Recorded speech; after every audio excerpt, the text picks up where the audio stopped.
فی اثبات المعاد سورۃ قاف تفسیر ابن کثیر۔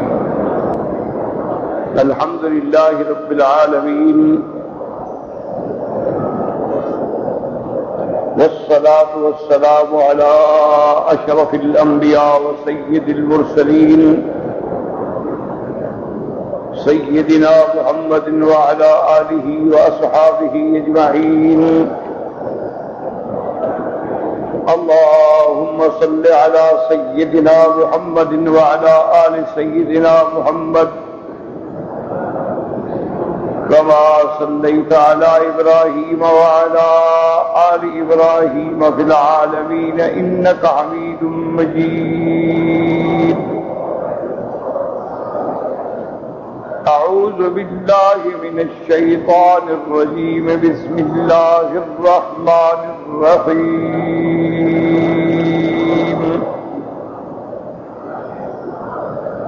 قاف والقرآن المجيد،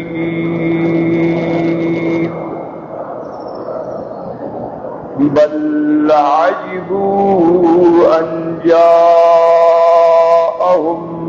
منذر منهم فقال الكافرون هذا شيء عجيب۔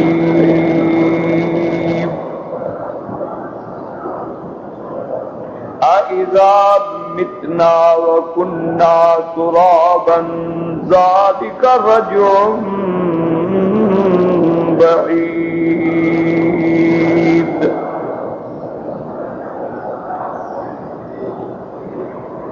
قد علمنا ما تنقص الأرض منهم وعندنا كتاب حفيظ۔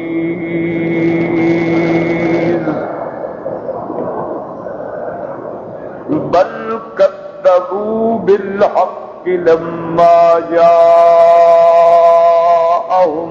فهم في أمر مريج۔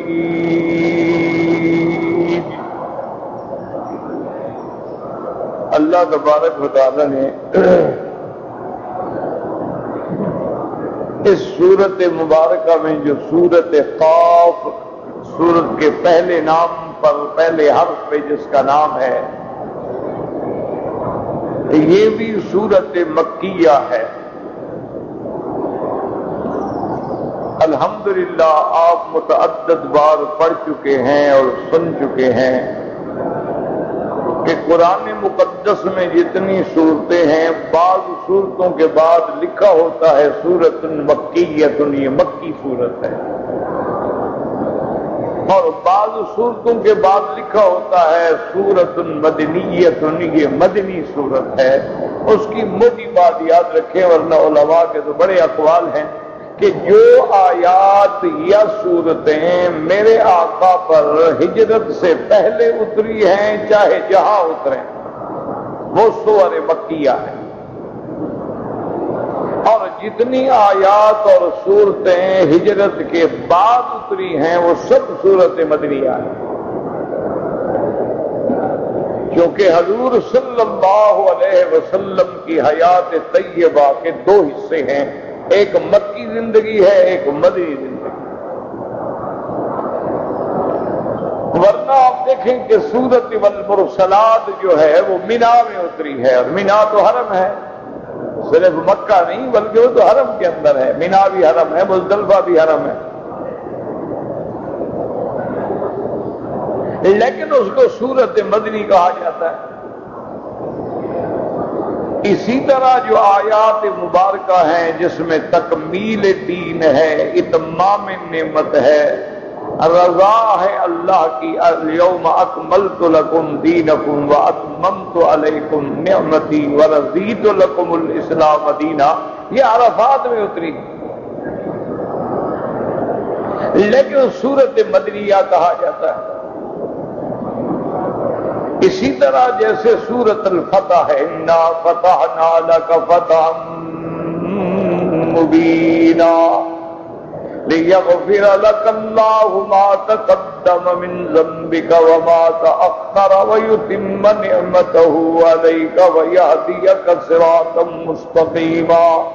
میرے محبوب دو عالم جب حدیبیہ کے بعد واپس جا رہے تھے مدینہ منورہ کی طرف تو یہ آیات اور یہ سورت مبارک کی ابتدائی آیات نازل ہوئی، لیکن مدنیہ ہے، حالانکہ یہ تو مکے کا علاقہ ہے حدیبیہ، تو اس لیے موٹی بات یاد رکھیں کہ جو صورتیں ہجرت سے پہلے اتری ہیں وہ مکی ہیں، اور جو صورتیں ہجرت کے بعد اتری ہیں وہ سب مدنی ہیں۔ بس ایک موٹی بات یاد رکھیں۔ اور اب دوسری بات یہ سمجھیں کہ اللہ نے قرآن پاک کی صورتوں میں بعض حروف مقطعات کا بھی ذکر فرمایا ہے۔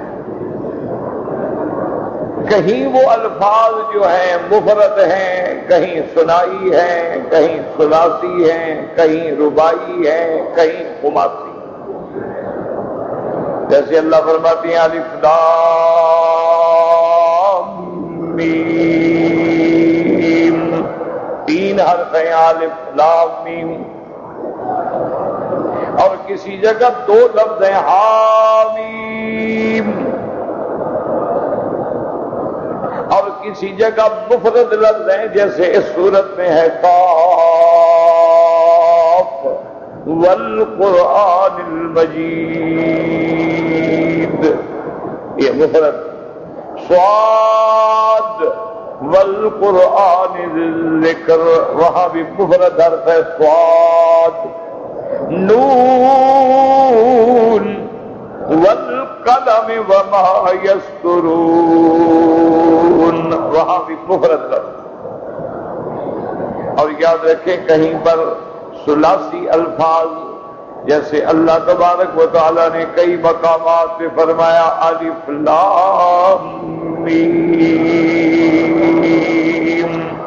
یہ ثلاثی ہے، اور کہیں اللہ پاک نے فرمایا کاف ہا یا عین صاد، یہ خماسی ہے، یعنی 5 حرف ہیں، حامیم عین سین قاف، یہ خماسی 5 حرف ہیں۔ تو ان حروف کو کہا جاتا ہے حروف مقطعات۔ یہ ایک ایک حرف ہے جو اللہ نے صورتوں کی ابتدا میں ذکر کروایا۔ اب اس کے بارے میں بڑے اقوال ہیں علماء کے، مفسرین کے، اولیاء اللہ کے بڑے اقوال ہیں، لیکن جو سب سے افضل واجح بات ہے وہ یہ ہے، یاد رکھو کہ جہاں یہ حروف آ جائیں وہاں اللہ اعلم بمرادہ، اس کی مراد اللہ جانتا ہے، بس یہ سب سے بڑا محفوظ رستہ۔ باقی بڑی لمبی چوڑی بحثیں کی ہیں علماء نے کہ یہ کیسے ہو سکتا ہے قرآن میں حرف ہو اور اس کا معنی اللہ جانتا ہے، یعنی اس کا معنی کسی کو بتایا ہی نہ جائے، اور قرآن تو کہتا ہے تفسیرا لکل شیء، ہم نے ہر چیز کھول کے بیان کر دی ہے۔ اس لیے بڑی بحثیں ہیں، آپ ان بحثوں میں نہ پڑیں، وہ علم اہل علم کا کام۔ علماء کا کام ہوتا ہے کہ وہ ان باریکیوں کو سمجھیں اور ان باریکیوں پہ نظر رکھیں۔ عامت الناس کو الٹا فائدے کے بجائے نقصان ہوتا ہے۔ اور بعض علماء نے متاخرین نے یعنی لوگوں کو، مخالفین کو، معارضین کو، معاندین کو جواب دینے کے لیے انہوں نے کہہ دیا کہ بھئی لغت عرب کے اندر اور فصحائے عرب کے اندر اس قسم کا کلام جو ہے یہ رائج تھا، یہ نئی بات نہیں ہے۔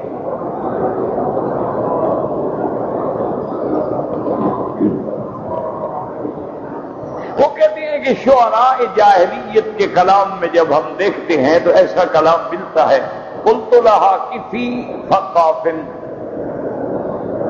یا ایھا القاوی بقم فقم، تو کم پہلا جو ہے وہ ایک جگہ کا نام ہے، اور دوسرے کم سے مانا ہے کہ ہم نے آپ کو معزول کر دیا ہے، آپ جائیں۔ تو وہ کہتی ہیں کہ یہ کلام عرب میں ایسی کلام جو ہے نا جی وہ پائی جاتی تھی، شعراء جاہلیت میں بھی پائی جاتی تھی، شعراء فارس میں بھی پائی جاتی تھی۔ جیسے کہ فارسی میں آتا ہے نا لام بے بر لام بے، یعنی اشارہ کیا ہے کہ محبوب کے لب جب اس کے لبوں پر ہوں گے، لام بے لب بر لام بے یعنی لب، تو فارسی میں بھی اس قسم کا کلام جو ہے وہ رائج رہا ہے۔ تو اس لیے بعض علماء نے کہا کہ یہ کوئی نئی بات نہیں ہے، یہ تو کلام عرب میں، فصحاء عرب میں، شعراء عرب میں اس قسم کا کلام آتا تھا۔ اور بعض علماء نے اس کا ایک اور بھی جواب دیا ہے کہ یہ جو حروف ہیں یہ دراصل اللہ کے قرآن کی سورتوں کے نام کی طرف اشارہ ہے۔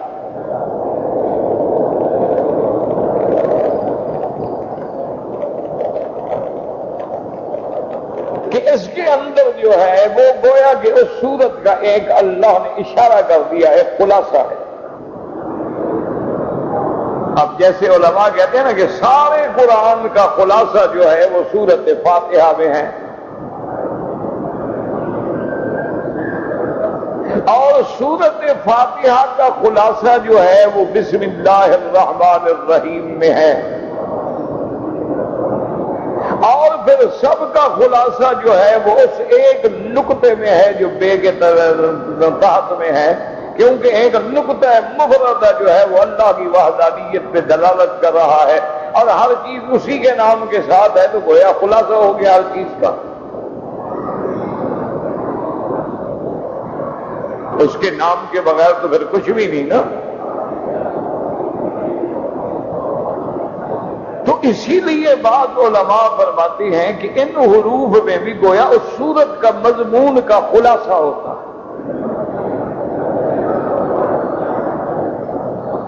جیسے مثلا حوامیم ہے، اس میں آتا ہے حاویم،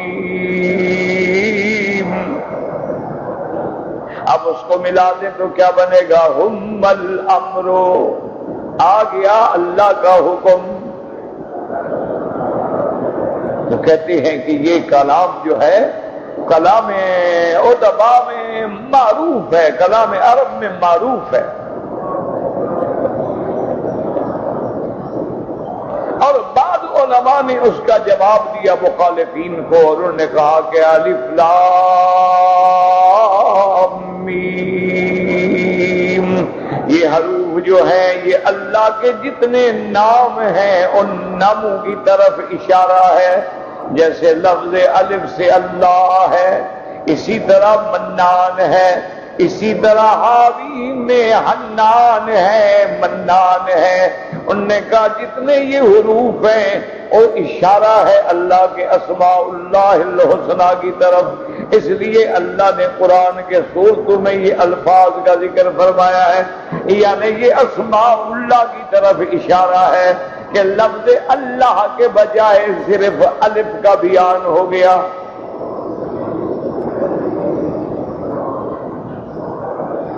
اور اسی طرح سے قرآن مقدس میں اندر کسی جگہ کاف ہے، کریم کا اشارہ ہے، کسی جگہ ہے وہاں اللہ تعالی کی اسماء صفات حنان کا اشارہ ہے، اور کسی طرف میم ہے تو وہاں منان کا اشارہ ہے۔ تو بعض علماء نے اس کا یہ بھی جواب دیا ہے،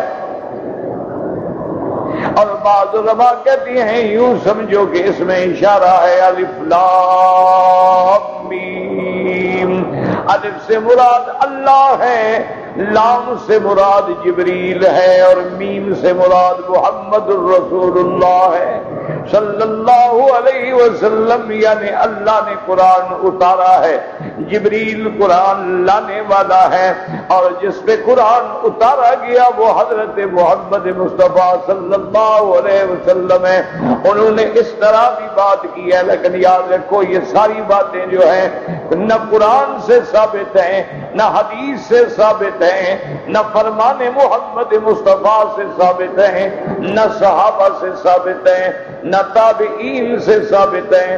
آخر صحابہ میں اتنے بڑے بڑے مفسر قرآن گزرے ہیں، حضرت ابن عباس ہیں، حضرت زید بن ثابت ہیں، حضرت ابی بن کعب ہیں، خلفاء راشدین ہیں، حضرت معاذ بن جبل ہیں، حضرت ابی موسیٰ اشعری ہیں، حضرت عبداللہ ابن مسعود ہیں، حضرت عبداللہ ابن عمر ہیں، عبادلہ ہیں، لیکن انہوں نے کبھی ایسے اقوال ذکر نہیں کیے۔ تو معلوم یہی ہوتا ہے کہ راجع بات یہ ہے کہ اللہ اعلم بمرادہ، کہ اس کی مراد اور اس کی کنو اور اس کی حقیقت جو ہے وہ اللہ جانتے ہیں۔ یاد رکھو اگر ہم تعویل کریں گے، اگر ہم ایسی باتیں بنائیں گے تو پھر مخالف کو بھی حق ہے کہ وہ بنائے گا۔ دیکھو نا، اگر تم نے بنا لیا ہے الف سے اللہ ہے، لام سے جبریل ہے اور میم سے محمد مصطفیٰ ہے، تو شیعہ کو بھی موقع مل گیا، انہوں نے بھی کہا کہ کاف ہا یا عین صاد، انہوں نے کہا جناب کاف سے کربلا ہے اور ہا یا سے ہلاکت یزید ہے اور عین سے عطش حسین ہے اور صاد سے صبر حسین ہے، انہوں نے بھی قرآن کو بدل ڈالا۔ تو اگر تم کرو گے تو پھر مخاطب کو کیسے منع کرو گے؟ اگر تم صلاۃ والسلام اذان سے پہلے پڑھو گے، اذان کے بعد پڑھو گے، تم حضرت بلال کی اذان کو بدل ڈالو گے، تم عبداللہ ابن ام مکتوم کی اذان کو بدل ڈالو گے، تم میرے مدنی کی 25 سالہ نمازوں اور اذانوں کو بدل ڈالو گے، تو پھر شیعہ نے بھی کہا ٹھیک ہے، پھر باہر جوڑ لگانے کی کیا ضرورت ہے؟ تم باہر لگاؤ، ہم اندر لگاتے ہیں۔ علی ولی اللہ وصی رسول اللہ خلیفتہ بلا فضل، ان نے اذان کے اندر جوڑ لگا دیا۔ اگر وہ زیادتی تم نہ کرتے تو کبھی وہ جرت نہ کرتے محمد مصطفیٰ کی سنت کو بدلنے کی۔ ایک بات ہمیشہ یاد رکھو، تم دشمن کو خود موقع دیتے ہو نا۔ اگر تم ایسی باتیں کرو گے تو پھر ان کے پاس بھی زبان ہے، ان کے پاس بھی علماء ہیں، ان کے پاس بھی ادباء ہیں، ان کے پاس بھی ایسے ایسے دماغ ہیں، ابو الفضل فیضی جیسے، جنہوں نے قرآن کی تفسیر جو ہے بغیر نقط کے حروف سے لکھ ڈالی ہے۔ ان کے پاس بھی تو بندے ہیں، یہ تو نہیں ہے نا کہ شیعہ کے پاس بندے نہیں ہیں۔ روافض کے اندر بڑے بڑے علماء گزرے ہیں، اسی طرح خوارج ہیں، نواصب ہیں، معتزلہ ہیں، کرامیہ ہیں، قدریہ ہیں، مشبہہ ہیں، مجسمہ ہیں، سب کے اندر بڑے بڑے چوٹی کے علماء ہیں۔ تو ایسی باتیں کریں کیوں جو قرآن و سنت کے خلاف؟ حالانکہ موٹی سی بات ہے کہ اذان 25 سال نبوت کے بعد میرے مدنی پاک نے نمازیں پڑھائی ہیں، ہر نماز کے لیے اذان ہوتی تھی، حضرت بلال دیتے تھے، ابھی محذورہ دیتے تھے، عبداللہ ابن ام مکتوم دیتے تھے، سفر میں بھی اذان ہوتی، حضر میں بھی اذان ہوتی، مکے میں بھی اذان ہوتی، مینا عرفات مزدلفہ میں بھی اذان ہوتی، مدینے میں بھی اذان ہوتی، قباء میں بھی اذان ہوتی، بدر میں بھی، خیبر میں بھی، تبوک میں، ہر جگہ اذان موجود ہے، لیکن نہ پہلے صلاۃ و سلام ہے نہ بعد میں صلاۃ و سلام ہے۔ سنت یہ ہے کہ قولوا کما یقول المؤذن، حضور نے فرمایا تم اسی طرح کہو جیسے مؤذن کہتا ہے، جب وہ کہے اللہ اکبر تو تم کہو اللہ اکبر، اور حضور نے فرمایا جب مؤذن اذان ختم کر دے تم بھی کہو لا الہ الا اللہ محمد الرسول اللہ اللہم صل علی سیدنا محمد وعلی آل سیدنا محمد کما صلیت علی ابراہیم وعلی آل ابراہیم وبارک علی سیدنا محمد وعلی آل سیدنا محمد کما بارکت علی ابراہیم وعلی آل ابراہیم فی العالمین انک حمید مجید اللہم رب هذه الدعوة التامة والصلاة القائمة آت محمد الوسيلة والفضيلة وبعثه مقاما محمودا الذي وعدته انك لا تخلف الميعاد. اور ایک حدیث میں ہے کہ اس کے بعد یہ بھی کہو رضینا باللہ ربا وبالاسلام دینا وبمحمد صلی اللہ علیہ وسلم نبیا. اور اس کے بعد پھر اللہ سے جو چاہو دعا مانگو. جب حضور نے بتلا دیا تھا تو ہم اگر کوئی جوڑ نہ لگاتے ہم اس کے اندر نیا احداث پیدا نہ کرتے تو کبھی جرأت بھی نہ ہوتی مخالف کو.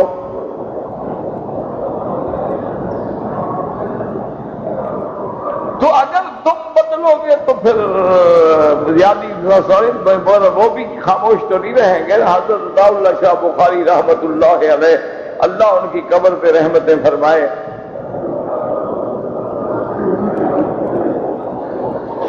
ختم نبوت کے موضوع پر حضرت شاہ جی رحمت اللہ علیہ کی محفل میں ہر قسم کے لوگ ہوتے تھے.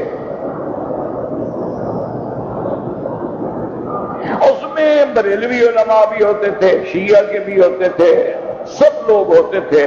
تو ایک دن حضرت شاہ جی رحمت اللہ علیہ کہنے لگے کہ یار میرا دل بڑا کرتا ہے کہ جب کلمہ پڑھا جائے کہ لا الہ الا اللہ محمد الرسول اللہ تو آگے میں لوگوں کو سکھلاؤں کہ وہ حدیث بنے انا خاتم النبیین لا نبی بعدی. حدیث پاک کے یہ لفظ ساتھ ملا کے یاد رکھیں. لیکن میں ڈرتا ہوں کہ علماء فتویٰ نہ دے دیں کہ بخاری نے کلمہ شریف کو بڑھا دیا. اس لیے میں کہتا نہیں ورنہ دل میرا بڑا کرتا. تو ایک شیعہ کا بڑا لیڈر بھی تھا, بڑا مولوی بھی تھا ان کا, وہ شاہ جی کا بڑا ساتھی بھی تھا اور ختم نبوت پر اس نے جیلیں بھی کاٹی تھی. اور اس نے کہا شاہ جی یہ آپ کیا کہہ رہے ہیں, یہ سنیوں سے کچھ نہیں ہوتا, یہ آپ کام ہمارے ذمہ لگائے. آپ ہم نے پہلے بھی تو اذان پڑھائی ہوئی ہے, کلمہ پڑھایا وہ ایک ٹکڑا اور صحیح. یہ ہم بہادر لوگ ہیں, آپ جتنا کہیں گے ہم لگا دیں گے. سنی قوم ہے, انہوں نے کیا کرنا ہے. تو شاہ جی کہنے لگے بھائی میں تو ڈرتا ہوں پھر قیامت تک اللہ معاف کرے میرے ساتھ نہ لگ جائے کہ آپ نے کلمے میں تجاوز کیا تھا. سرکار دو جہاں کے لفظ کو بڑھایا بھی تو نہیں جا سکتا اور گھٹایا بھی نہیں جا سکتا. تو اس لیے ہمیشہ یاد رکھیں کہ ان اقوال میں نہ پڑیں. بس ایک سیدھی سی بات ہے کہ بھئی یہ حروف ہیں, ان کی حکمت ہے, اللہ جانتا.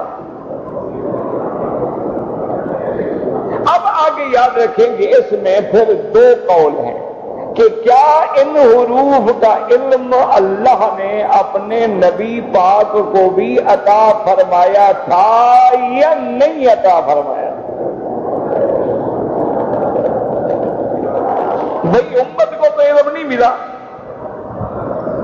ہم تو یہی کہیں کہ اللہ جانتا.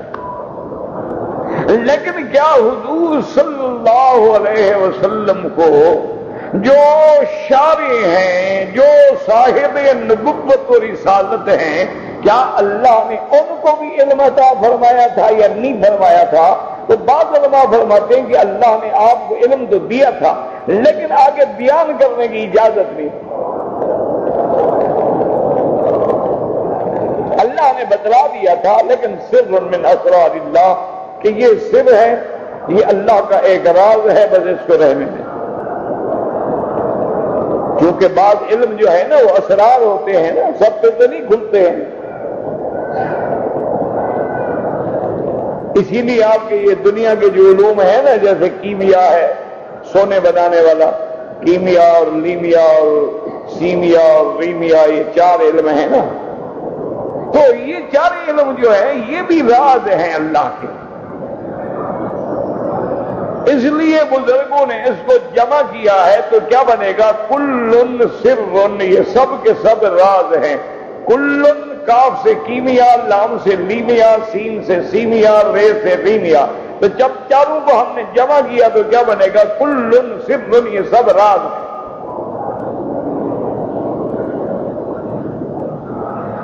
یہ علماء ایسی مثالیں دیتے ہیں، جیسے کہ امام شافعی رحمت اللہ علیہ نے حج کے معاملے میں ایک جامع لفظ لکھا ہے، رنحت۔ حضرت امام شافعی اور امام نووی رحمت اللہ علیہ نے اپنی کتابوں میں لکھا ہے، مناسک کی کتابوں میں، اس کو کیا کہتے ہیں؟ رنحت۔ رنحت کیا مانا؟ را نون رن، ہا تو کیا بن گیا؟ ہت، رنحت۔ تو رے سے کیا ہوگا؟ رمی، کنکریاں مارنا۔ نون سے کیا ہوگا؟ نہر، قربانی کرنا۔ اور ہت، ہا سے کیا ہوگا؟ حلق، سر مڑانا۔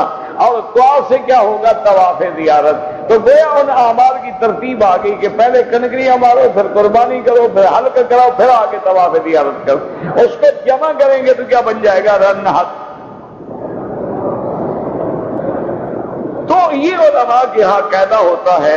تو بعض علماء کہتے ہیں کہ اللہ نے بتلا تو دیے ہیں لیکن آگے بیان کرنے کا حکم نہیں۔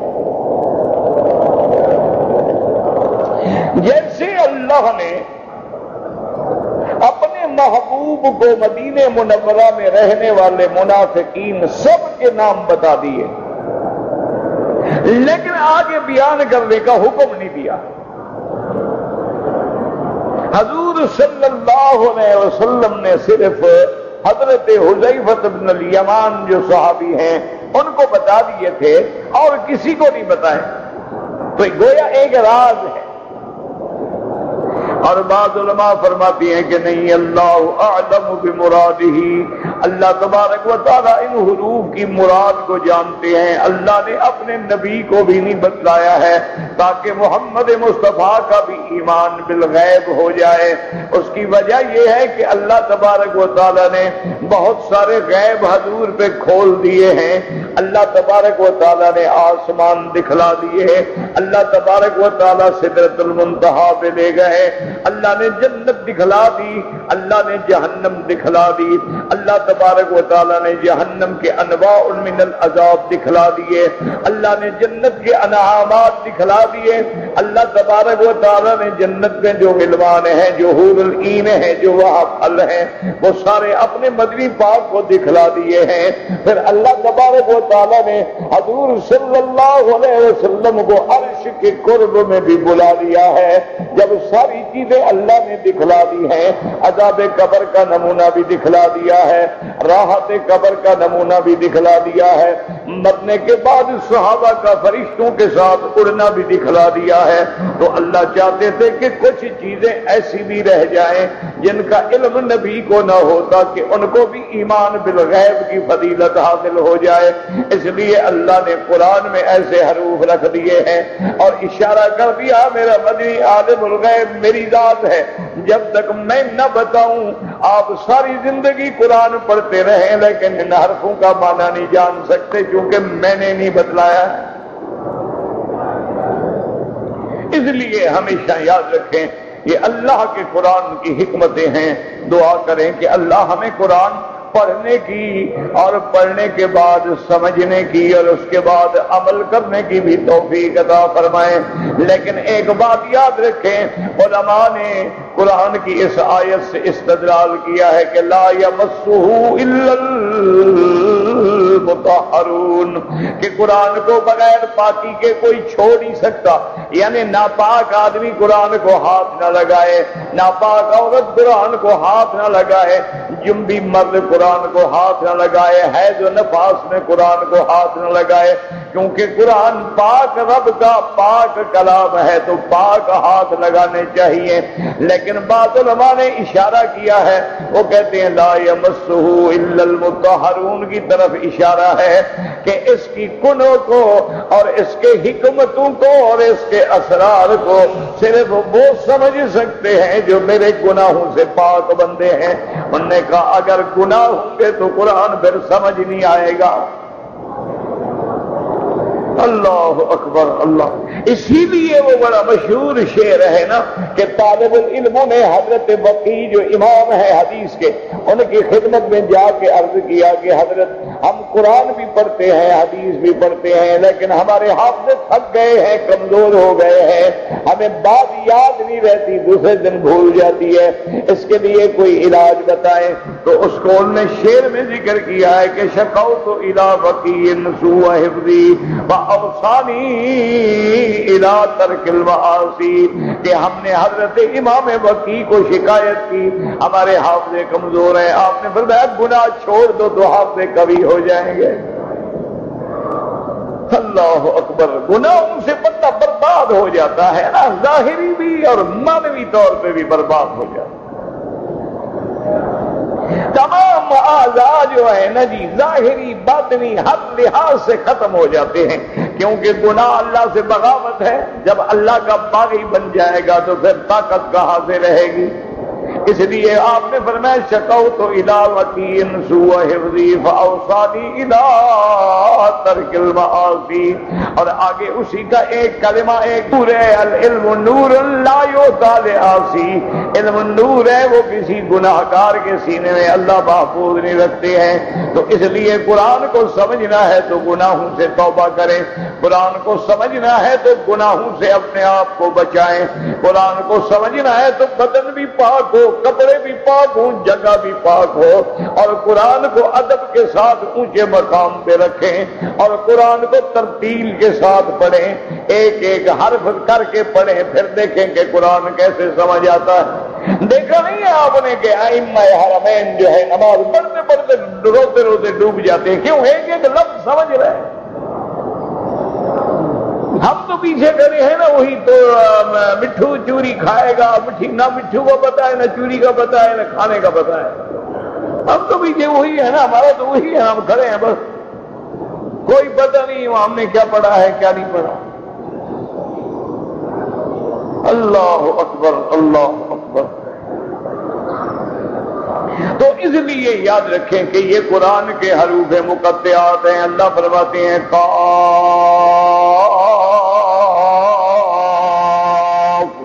والقرآن المجید۔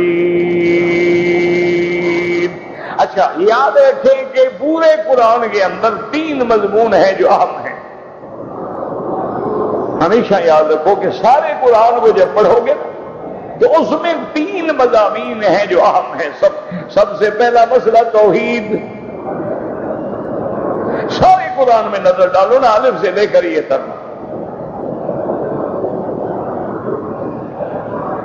اللہ اکبر۔ پہلے لفظ پہ غور کر دو، بسم اللہ الرحمن الرحیم، کس کے نام کے ساتھ؟ ہاں جی کہہ دو نا، بسم اللہ کس کے نام؟ تو اگر 11ویں شریف کس کے نام ہے؟ اللہ کے نام۔ اللہ کے نام ہے تو 12 کو کیوں نہیں پکاتے؟ 10 کو کیوں نہیں پکاتے؟ اللہ کا نام ہے تو ضرور دودھ اور کھیر پکانی ہے، کبھی دال بھی پکا لو۔ تو جب غیر اللہ کے نام سے آ گیا، اشارہ ہو گیا، اللہ نے فرما دیا تم میرے نام کے منکر ہو، پھر اسلام کا کیا مطلب؟ کس کے نام سے ہر بات شروع کرنی ہے؟ بس یہی باتیں یاد رکھ لو تو کبھی انشاءاللہ شرک نہیں کرو۔ اللہ اکبر۔ اب جناب دیکھیں کہ اللہ تبارک و تعالیٰ کے سب سے اہم مضمون جو ہے قرآن میں کیا ہے؟ توحید۔ یاد رکھیں پھر توحید کی قسمیں ہیں، توحید ربوبیت ہے، توحید الوہیت ہے، توحید بالاسماء والصفات ہے، توحید اس کے افعال میں ہے، ہر چیز میں توحید ہے۔ اور ایک بات یاد رکھو، جب توحید کا بیان ہوگا تو شرک کی خود بخود نفی ہوگی۔ جب ہم توحید بیان کریں گے تو شرک خود بخود جائے گا نا۔ جب توحید کی تلوار چلے گی تو شرک تو کٹے گا نا۔ اصولی بات ہے۔ مسئلہ کیا ہے؟ توحید. اور یہ اتنا اہم مسئلہ ہے کہ میرے محبوب نے 10 سال میں ساری شریعت سمجھا دی ہے، لیکن 13 سال صرف توحید سمجھائی. اور افسوس یہ ہے کہ آج بھی امت اسی مسئلے میں ڈھل مل یقین ہے. کبھی قبروں پہ سجدہ ہے، کبھی غیر اللہ کی پکار ہے، کبھی غیر اللہ کے نام پہ نظر نیاز ہے، کبھی قبروں کا طواف ہے، اور کبھی قبروں پہ اعتکاف ہے. وہ نوراتا کیا ہوتا ہے؟ اعتکاف ہی تو ہوتا ہے. اور کیا ہوتا ہے اعتکاف؟ کتنے دن کا ہوتا ہے؟ رمضان کے آخری عشرے میں ہوتا ہے نا. کبھی 29 کا ہو گیا، کبھی 30 کا ہو گیا، تو کبھی 9 راتیں بنے گی، تو کبھی 10 رات. تو قبروں پہ جو 9 راتیں بیٹھتے ہیں اعتکاف بیٹھ رہے ہیں نا قبر کا. اسی لیے شیطان نے کہا تھا، انہوں نے کہا اللہ میاں آپ نے مجھے ملعون تو کر دیا، آپ نے مجھے اپنی رحمت سے تو بھگا دیا ہے، میں بھی تیرے بندوں کو ہر حال میں گمراہ کروں. جو جو کام تیرے لیے ہے میں تیرے بندوں سے غیر اللہ کے نام پہ کراؤں گا. تم اپنے کعبے کا طواف کراؤ، میں انہیں قبروں کا طواف کراؤں گا. تم ملتزم پہ ہاتھ کھڑے کر کے دعا سکھلاؤ، میں ان کو قبر پہ کھڑے ہو کے ہاتھ سکھلاؤں گا. تم انی نظر تو رکبا فی بطنی، اپنی نظر بنواؤ، میں ان کو پیروں کی نظر بنواؤں گا. تم اپنے نام پر قرآن سناؤ، میں ان سے قوالیاں پڑھواؤں گا. تم اپنے سجدے کا حکم دو، میں ان کو غیر اللہ کے آگے سجدے کرواؤں گا. تم عرفات میں اپنے حج کی بکری ذبح کراؤ، میں ان سے اٹا گھٹا پیر کی قبر پہ چڑھواؤں گا. تم کعبۃ اللہ پہ غلاف ڈلواؤ، میں ان سے پیر کی قبروں پہ غلاف ڈلواؤں گا. اپوزیشن میں ہے، اللہ کی اپوزیشن میں ہے، بڑا پورا کام کر رہا ہے نا. انہوں نے کہا ہر وہ کام جو تیرے لیے ہے میں تیرے غیر کے لیے کرواؤں گا. قرآن میں ہے کہ اللہ میں تیرے بندوں کو ثم لآتینہم من بین ایدیہم ومن خلفہم وعن ایمانہم وعن شمائلہم ثم لا تجد اکثرہم شاکرین.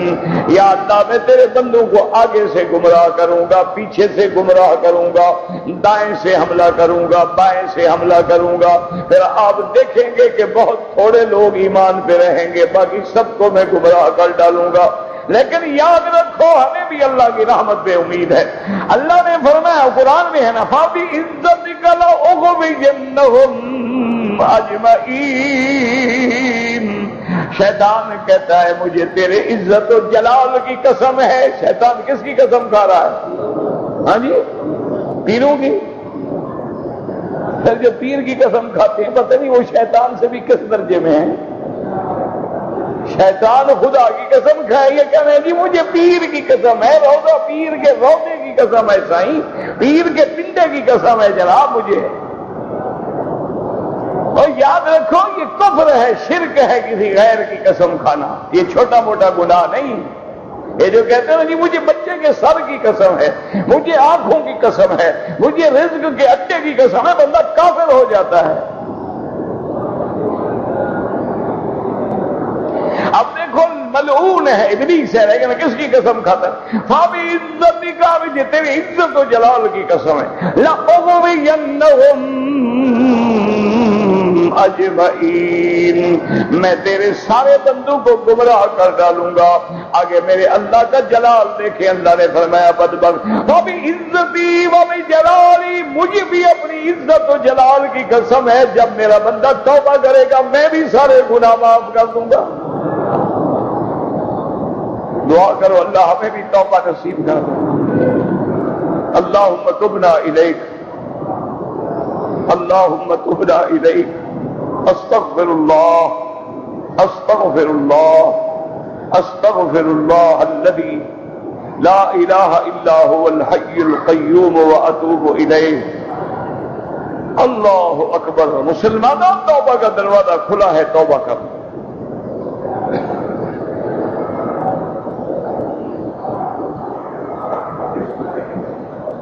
اب سب سے پہلا مسئلہ قرآن میں کیا ہے؟ یاد رکھو توحید. اور دوسرا مسئلہ کیا ہے؟ نبوت و رسالت. انبیاء کی نبوت اور رسالت. تو جب انبیاء کی نبوت اور رسالت کا بیان ہوگا تو جو منکر ہے ان کا رد ہو جائے گا۔ اور تیسرا مسئلہ کیا ہے، سب سے اہم کیا ہے، وہ ہے قیامت، معاد۔ اور اس صورت میں جو مسئلہ ہے وہ مسئلہ معاد ہے۔ اس صورت کے اندر جو ہے وہ سب سے اہم مسئلہ جو ہے وہ معاد ہے۔ اچھا پچھلی دیکھیں آپ نے سورت جو ختم کی تھی، سورت الحجرات جو آپ نے ختم کی ہے، اس کا آخری لفظ کیا تھا؟ ان اللہ یعلم غیب السماوات والارض واللہ بصیر بما تعملون۔ اللہ آسمانوں اور زمینوں کی چھپی چیزوں کو جانتے ہیں، اللہ دیکھتے ہیں جو تم عمل کر رہے ہو۔ اس میں بھی اللہ بتلاتے ہیں کہ جب آسمانوں زمینوں کی چھپی چیزیں میں جانتا ہوں تو مردوں کو بھی جانتا ہوں، ان کی ہڈیوں کو بھی جانتا ہوں، ان کے اجزاء کو بھی جانتا ہوں، ان کو بھی جمع کرنا میرے لیے مشکل نہیں۔ اس لیے فرمایا قاف والقرآن المجید بل عجبوا ان جاءهم منذر منهم فقال الكافرون هذا شيء عجيب أإذا متنا وكنا ترابا ذلك رجع بعيد قد علمنا ما تنقص الأرض منهم وعندنا كتاب حفيظ بل كذبوا بالحق لما جاءهم فهم في أمر مريج۔ اللہ اکبر، اللہ۔ میرا بھائی کہ آپ نے کہا تھا کہ تمام امام برحق ہیں اور یہاں فتویٰ صحیح ہے۔ پتہ نہیں آپ نے کیا لکھا ہے، مجھے سمجھ نہیں آیا۔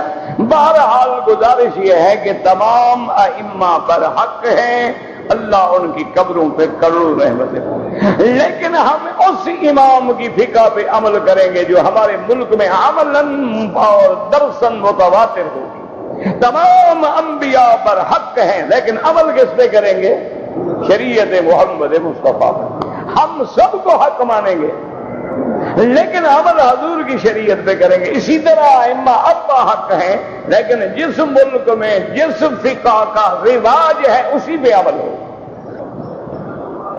بہرحال گزارش یہ ہے کہ حمام میں جو لال صابن ہو یا پیلا صابن ہو یا نیلا صابن ہو، اگر خوشبو ہے تو احرام میں لگانا حرام ہے، نہیں ہے تو تم جانو، تمہارا کام جانو۔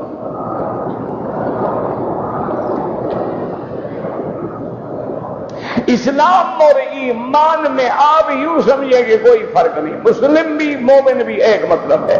باریکی یہ ہے کہ ایمان تصدیق کا نام ہے، اسلام ظاہری استسلام کا نام ہے۔ ہے وہ بیچارہ کسی کافر ملک میں جیل میں ہے، اللہ اس کی مدد فرمائیں، اللہ رہائی عطا فرمائیں۔ آج تو میرا بھائی ہر مسلمان جو ہے وہ ایک دور ابتلا سے گزر رہا ہے، جو جتنا پکا مسلمان ہوگا اتنی زیادہ مصیبتیں ہوں گی۔ اگر آپ کے ان کے درمیان میں غلط فہمی ہے، آپ معاف کرتے ہیں، بس بات ختم۔ وہ نہیں بات کرتے، نہ کریں کہ عمل میں ان پہ گناہ ہوگا۔ آپ خط لکھ کے ڈال دیں کہ بھی آپ کو یہ غلط فہمی ہے، اصل واقعہ یہ ہے، میرے دل میں کوئی بغض نہیں، کوئی عناد نہیں، کوئی حسد نہیں، میں نے آپ کو معاف کر دیا ہے۔ اگر پھر بھی وہ معاف نہ کریں تو قیامت میں وہ گناہ گار ہیں، تم تو فارغ ہو گئے نا۔ شیعہ والوں کا طواف کریں، بالکل نہ کریں۔ اگر کوئی رشتہ دار عزیز ہے ان کے لیے کر سکتے ہیں۔ اگر طواف کی 2 رکعات حتیم کے اندر پڑھی جائے بالکل افضل ہے، سب سے افضل ہے مقام ابراہیم کے پیچھے، اس کے بعد حتیم کے اندر، اس کے بعد طواف کی جگہ میں، اس کے بعد سارے حرم میں۔ ویسے اپنے ہوٹل میں بھی جا کے 2 رکعت پڑھ سکتے ہو۔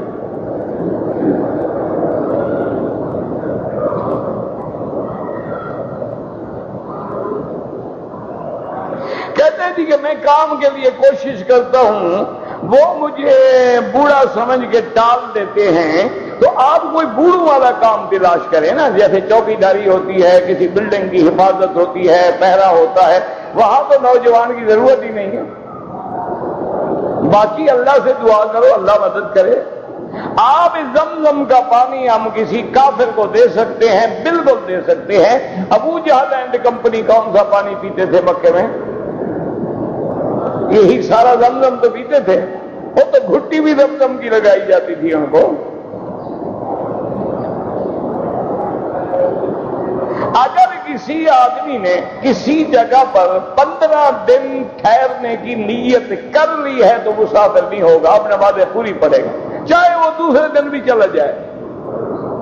اگر کسی آدمی نے 15 دن کی نیت نہیں کی، اس کا ارادہ ہے یار ہم کل جائیں گے، پرسوں جائیں گے، کل جائیں گے، پرسوں 20 دن بھی ہو جائیں تب بھی مسافر ہے۔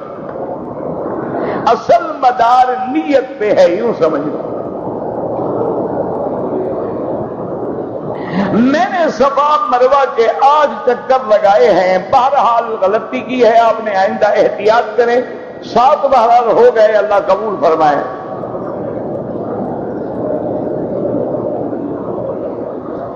ایک تو یاد رکھیں کہ میرا نام عبد الحفیظ مکی نہیں ہے، وہ تو بہت بڑے بزرگ ہیں، میں تو ایک طالب العلم آدمی ہوں۔ میرا نام محمد مکی حجازی ہے، میرا نام عبد الحفیظ نہیں ہے، وہ بزرگ لوگ ہیں۔ دوسرا ساؤنڈ سسٹم جو ہے یہ یہاں کے حکومت اور انتظامیہ کی اجازت کے بغیر نہیں ہو سکتا ہے، آپ ان سے جا کے بات کریں۔ آذان کے بعد دعا مانگنا سنت ہے، لیکن ہاتھ اٹھانے کے بارے میں کسی حدیث میں نہیں آیا کہ صحابہ ہاتھ اٹھاتے تھے، نہیں، دعا تو مانگتے تھے لیکن ہاتھ اگر کوئی اٹھا لے تو دوسرے مقام پہ حضور سے ہاتھ اٹھانا بھی ثابت ہے۔ ایک حدیث میں آتا ہے کہ اللہ فرماتے ہیں کہ جب بندہ میرے آگے ہاتھ کھڑے کرتا ہے مجھے حیا آتی ہے کہ اس کے ہاتھوں کو خالی کیسے بھیجوں۔ یہ بھی تو گویا کشکول ہے نا، وہ فقیر نہیں پیالہ لے کے پھرتے، تو ہم بھی وہی کشکول بنا کے بیٹھ جاتے ہیں نا کہ مولا خیرات ڈالیں، ہاتھ اٹھا لو نہ اٹھا لو کوئی مسئلہ نہیں۔ اگر جماعت کے دوران آگے جگہ خالی ہے آپ اس کو پر کریں، لازمی بات ہے، بالکل خلا نہ چھوڑیں۔ حقوق کا آدمی مکے آ رہا ہے دوستوں کو ملنے کے لیے، لازم احرام باندھ کے آئے مینا سے، یعنی دوستوں کا اتنا خیال ہے کہ سفر کر کے حضرت تشریف لا رہے ہیں، لیکن اللہ کے نبی کے احکام کا کوئی خیال نہیں کہ میقات سے بغیر احرام کے نہ گزرو۔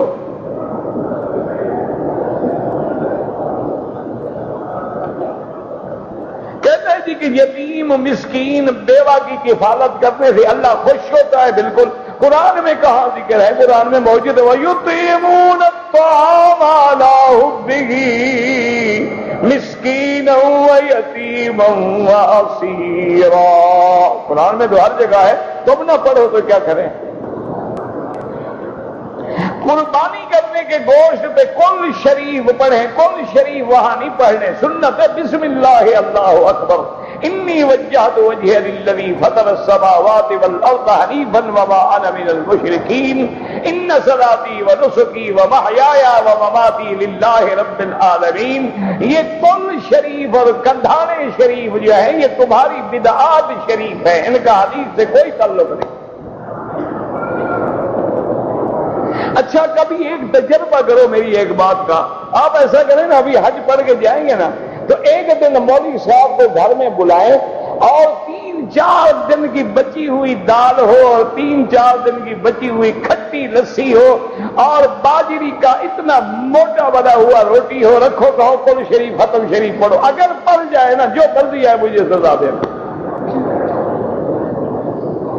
وہ بھی ختم شریف حلوے شریف پہ پڑھتے ہیں، پلاؤ شریف، بریانی شریف، زردہ شریف، کوفتہ شریف، قیمہ شریف، دال شریف پہ کبھی نہیں پڑھتے، مر جائے پڑھے۔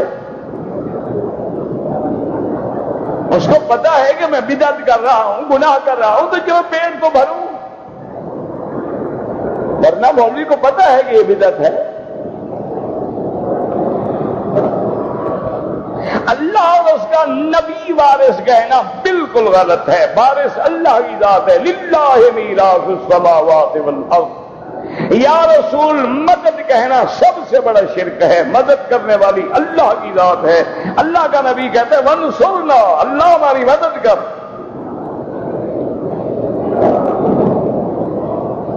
کہتے جی کہ دیوبندی ہیں، بریلوی ہیں، بہرحال بریلوی زیادہ بدعت کی طرف مائل ہے اور دیوبندی اعتدال پہ ہیں۔ سیدھا صاحب جیسے باقی سیدھا کرتے ہو۔ ہم ایک جگہ نماز مسجد میں پڑھتے ہیں، وہاں جو امام ہیں وہ ہاتھ چھوڑ کے نماز پڑھتے ہیں، پڑھاتے ہیں، کوئی حرج نہیں۔ اور یار مہربانی کرو، ضرور دیوار پہ ٹکر مارنی حاجی نے، رہنے دو ستون کو اپنی جگہ، خیر میں رکھ۔ بالکل نماز جائز ہے، پڑھا کرو، خیر ہے۔ مسجد میں داخل ہوتا ہوں تو مجھے تکلیف ہوتی ہے، باہر نکل جاتا ہوں تو آرام ہو جاتا ہے، یہ شیطانی اثر ہے۔ آخری صورتیں جو ہیں وہ صبح شام زیادہ قل هو اللہ احد، قل اعوذ برب الفلق، قل اعوذ برب الناس، آیت الکرسی پڑھ کے سارے بدن پہ دم کرو، شیطانی اثر ہے۔ کیونکہ حضور نے فرمایا ہے کہ مومن جب مسجد میں آتا ہے کل سمک فی الماء، ایسے جیسے مچھلی پانی میں ہو، اور منافق جب مسجد میں آتا ہے ایسے ہو جاتا ہے جیسے پنجرے میں بند کر دیا گیا۔ جانوروں کے سینگ بناتے ہیں، بہرحال اگر جانور کو تکلیف نہ ہو تو کوئی حرج نہیں۔ وسوسے آتے ہیں، آخری صورتیں پڑھو، مکروہ وقت میں نماز نہ پڑھو، مستورات جو ہیں اپنے جگہ میں نماز پڑھیں، اور دوسری جگہ نماز کی حالت میں چہرہ چھپانا ضروری نہیں ہے۔ نماز میں جب ہر کوئی ہوگا تو کون ایسا بدبخت ہے جو عورتوں کے چہرے کی طرف دیکھے گا؟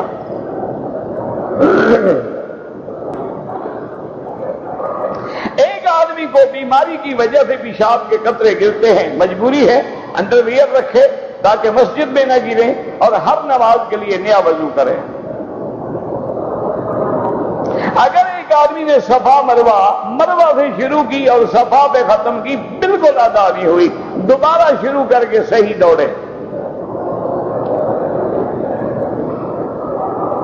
نماز جنازہ جو ہے غائبانہ، یہ بعض علماء حنابلہ اور شوافی کے نزدیک تو جائز ہے، امام ابو حنیفہ رحمت اللہ علیہ کے نزدیک جائز نہیں ہے۔ ان کی دلیل ہے کہ حضور نے نجاشی بادشاہ پہ جنازہ غائبانہ پڑھا تھا۔ امام ابو حنیفہ فرماتے ہیں وہ حضور کا معجزہ تھا، اور نجاشی اس ملک میں تھا جہاں اس پر مسلمان جنازہ پڑھنے والا کوئی تھا نہیں، ورنہ اگر غائبانہ جنازہ ہوتا، حضور کے کتنے صحابہ جنگوں میں شہید ہوئے ہیں، ان کا غائبانہ جنازہ نہیں پڑھا گیا۔ اسی طرح حضرت ابو بکر، حضرت عمر، حضرت عثمان، حضرت علی شہید ہوئے، غائبانہ جنازہ نہیں پڑھا گیا۔ حضرت حسین کربلا میں شہید ہوئے، غائبانہ جنازہ نہیں پڑھا گیا۔ وہ کہتے ہیں نجاشی کے بغیر کوئی اور بھی تو دلیل دو نا۔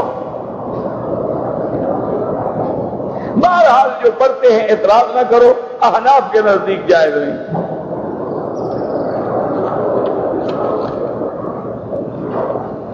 کہتے جی کہ میں نے جو عمرہ کیا ہے جس احرام میں، اب اگر دوبارہ عمرہ کروں تو اس احرام کو دھونا ضروری ہے، کیونکہ تم نے گناہ کا کام کیا ہے، وہ پلید ہو گیا ہے۔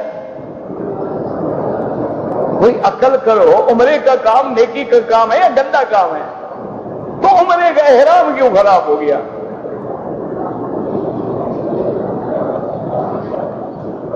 ہم جس ہوٹل میں کام کرتے ہیں وہاں ہمیں آرڈر ہے کہ ٹائی ہر حال میں باندھیں، تو گناہ ان پہ ہوگا، تم غریب ہو، مزدور ہو، مجبوری ہے، نماز میں اتار دیا کرو۔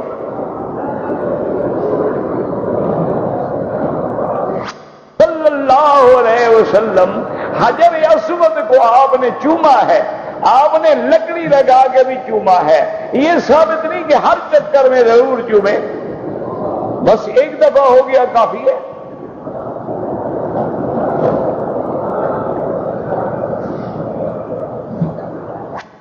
شرائع قبل حد الحرم اريد ان اعمل عمرة طيبة تمر منها خارج الحرم في مقام الهل يجوز لك ان تعتمر منها او من الجيرانة۔ اگر کوئی شہید ہو گئے ان کا عمرہ کروں، بالکل کریں۔ جنازے کے اندر احناف کے نزدیک پہلے ثنا دوسری تکبیر کے بعد درود اور تیسری تکبیر کے بعد دعا ہے۔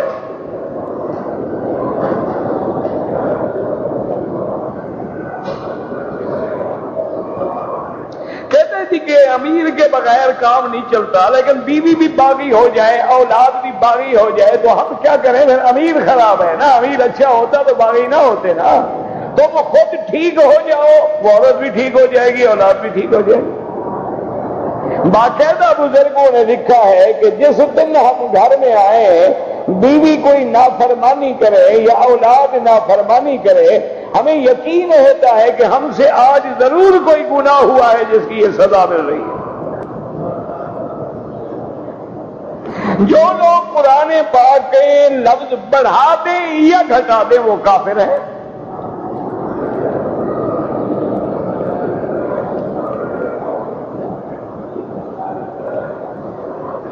کہتے تھے کہ طواف کے اندر عورتیں مرد اکٹھے ہوتے ہیں تو آپ کوئی طریقہ لکھ کے بھیج دیں جس میں علیحدہ علیحدہ انتظام ہو سکے۔ تو بالکل ٹھیک ہے، ہم آپ کی تجویز اوپر بھجوا دیں گے۔ نہیں، اور عورت مرد کہاں اکٹھے نہیں ہوتے؟ ہر گھر میں مرد بھی ہے، عورت بھی ہے، ہر مقام پہ مرد بھی ہے، عورت بھی ہے۔ یہی تو امتحان ہے کہ میرے گھر میں رہو، عورتوں کو دیکھتے ہو یا نظر نیچے رکھ کے میرا خیال رکھتے ہو۔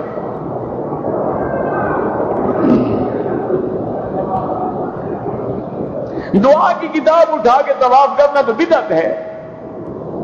آپ بالکل جو یاد ہے پڑھو، سبحان اللہ والحمدللہ لا الہ الا اللہ، درود شریف، کلمہ شریف، یہ کتابیں اٹھا کے پڑھنا تو بدعت ہے۔ اس لیے کندھے لگتے ہیں نا تمہارے عورتوں کو۔ تم کتابیں نہ اٹھاؤ، جو ذکر یاد ہے وہ کرو اور نظر قدم پہ رکھو، مجال ہے کبھی کسی عورت پہ نظر پڑے۔ احرام کی چادروں کی کوئی پیمائش نہیں، چادریں ہیں جو تمہیں پوری آ جائیں۔ رکن یمانی جو ہے وہ بھی جنت کا پتھر ہے اور وہاں اللہ کے فرشتوں کی ڈپٹی ہے۔ جب بندہ آگے ہاتھ لگاتا ہے بسم اللہ اللہ اکبر اللہم انی اسألک العفو والعافیہ، تو فرشتے کہتے ہیں اللہ اس کی دعا قبول فرما۔ کوئی آدمی کہے کہ میرا حضور کو سلام کہے، بالکل جائز ہے۔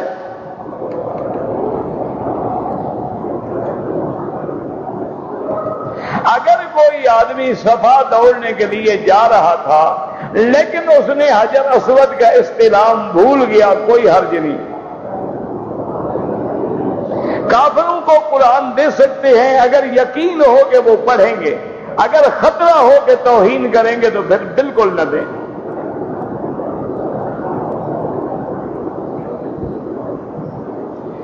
حج اور عمرے کے دوران میں اگر کوئی نماز مضافات میں ہو جائے تو قصر نماز پڑھیں گے، اگر آپ 15 دن سے کم ٹھہرنا ہے تو قصر پڑھیں گے۔ یار چھوڑ دو نا اس کو، آپ میں تار کو ہلاتے رہتے ہیں نا، کبھی وہ چلتا ہے کبھی بند ہو جاتا ہے، بس خدا کا خوف تو کرو نا مہربانی کر کے۔ آپ نے مروہ سے صفا تک ختم کیا ہے، بالکل نہیں ہوا، دوبارہ شروع کریں۔ ان الصفا والمروہ، پہلے صفا بعد میں مروہ۔ 12 عورتیں صف میں گھسنے کی کوشش کرتی ہیں، ان کا بھی حرص ہوتا ہے کہ ہمیں جگہ مل جائے، ایک دوسرے کو محبت سے سمجھائیں۔